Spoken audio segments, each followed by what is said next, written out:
Hello everyone, welcome to my YouTube channel honours student. पिछली video में हमने कुछ थ्योरी के क्वेश्चन करे थे, जहाँ पे हमने देखा था कि कब वन टेल टेस्ट लगता है, कब टू टेल टेस्ट लगता है। आज हम कुछ प्रैक्टिकल क्वेश्चंस करने वाले हैं। तो उससे पहले मैं आप ये देख लीजिए कि वन टेल टेस्ट और टू टेल टेस्ट में लेवल ऑफ सिग्निफिकेंट की वैल्यू क्या होती है। तो 0.01 में टू टेल टेस्ट की लेवल ऑफ सिग्निफिकेंस की वैल्यू होती है 1.645। 0.5 मैंने पिछली वीडियो में बताया था कि सबसे इम्पोर्टेंट यही है। तो टू टेल टेस्ट में इसकी वैल्यू होती है 1.96 और वन टेल टेस्ट में इसकी वैल्यू होती है 1.645। 0.02 की वैल्यू होती है 2.33 एंड 0.01 की वैल्यू होती है 2.575।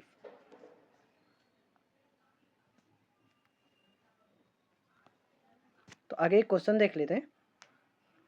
अ packaging process is set to fill package mean of 400 millilitre oil. तो जैसे पिछली वीडियो में बोला था कि जो मीन होता है, जो नल हाइपोथेसिस होता है, वो मीन के बराबर होता है। तो हम यहाँ पे नल हाइपोथेसिस लिखेंगे और इसको हम डिनोट करते हैं एच नॉट से। तो म्यू इज इक्वल टू 400।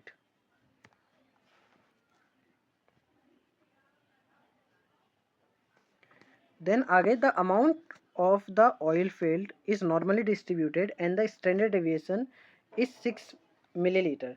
तो अब हमें यहाँ पे स्टैंडर्ड डेविएशन दे रखा है, वो हमें दे रखा है 6 मिलीलीटर का।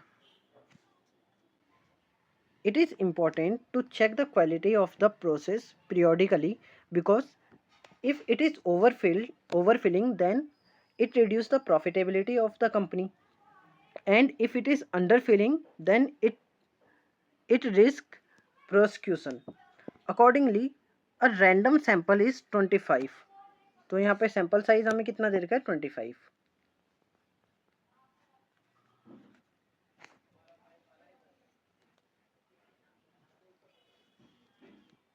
25 pouches is examine the mean quality of the oil fill is found 403 millilitre. तो जब हम यहाँ पे सच में हमने जब 25 पाउचेस में हमने जब कैलकुलेशन करी, तो यहाँ पे मीन कितना निकल के आ रहा है हमारे पास 403 आ रहा है।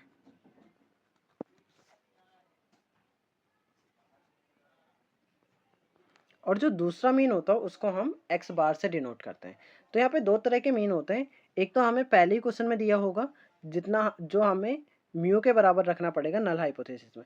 दूसरा, जब हम एक्चुअल में सैंपल करते हैं तो उस समय भी हमें एक मीन मिलता है, तो उसको हम डिनोट करते हैं एक्स बार से। Use 5% level of significance.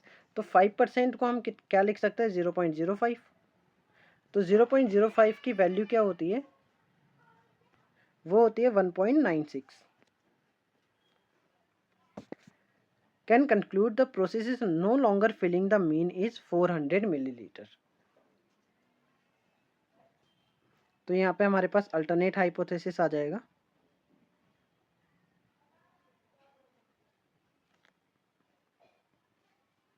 जिसको हम H1 से डिनोट करते हैं, म्यू नॉट इक्वल टू 400। ठीक है, क्योंकि यहाँ पे लिखा है कि जब ये हमें ये कंक्लूड करना है कि इसमें हम 400 मिलीलीटर ऑयल से ज़्यादा नहीं फिल करेंगे।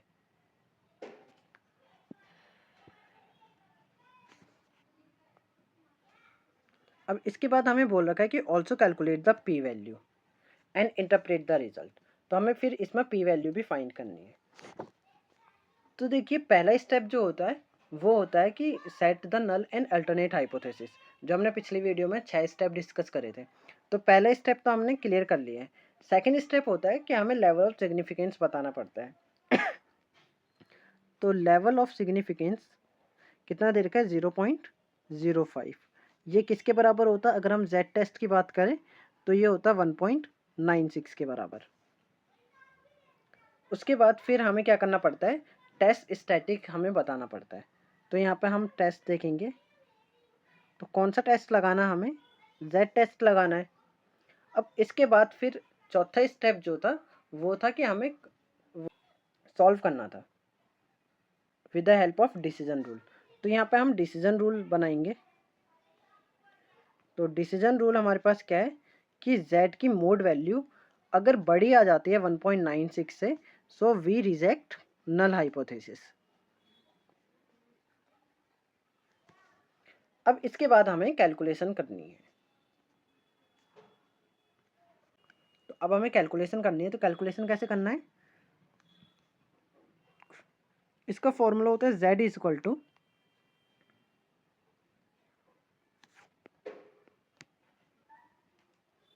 X bar minus mu upon में स्टैंडर्ड डेविएशन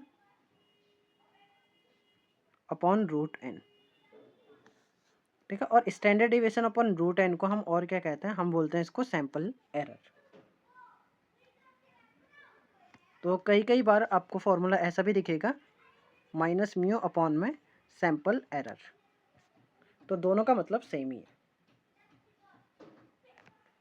तो एक्स बार मैंने बताया था कि जो हम जब सैंपल करते हैं एक्चुअल में और वहाँ पे हमें जो भी मीन फाइंड होता है उसको हम बोलते हैं एक्स बार, जो कि था 403 मिलीलीटर। तो यहाँ पर आ जाएगा 403 माइनस म्यू। म्यू क्या होता है? जो हमें पहले ही दे दिया होता है मीन, तो वो कितना दे रखा हमें? 400 अपॉन में स्टैंडर्ड डेविएशन हमें 6 मिलीलीटर दे रखा था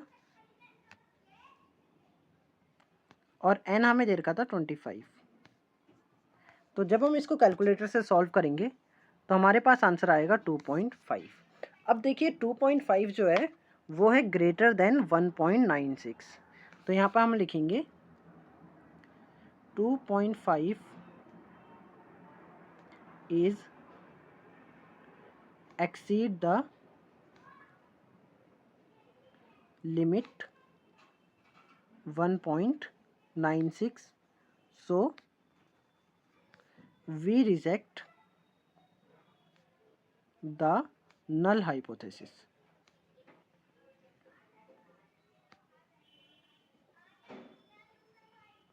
हमें इतनी यहाँ पे कंक्लूजन लिखना है। ये तो हो गया। अब हमें क्या करना है? पी टेस्ट भी कैलकुलेट करना है।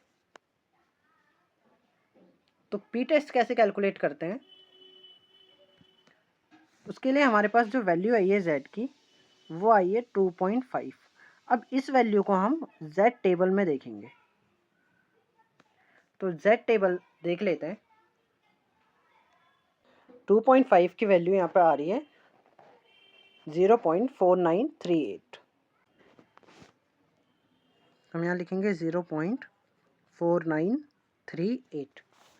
अब p वैल्यू निकालने के लिए हम इसको माइनस करते हैं 0.5 से। तो जब हम इसको माइनस करेंगे तो हमारे पास आंसर आएगा 0.0062।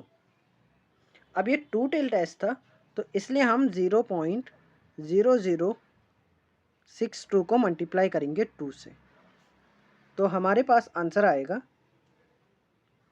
0.0124। अब ये 0.0124 ये लेस देन है किससे? लेवल ऑफ सिग्निफिकेंस से। तो लेवल ऑफ सिग्निफिकेंस कितना था हमारे पास? 0.05, और 0.05 से ये छोटा है क्योंकि ये 1 है, यहाँ पे 5 है।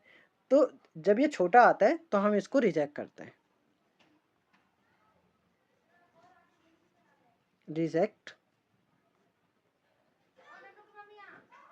Null hypothesis.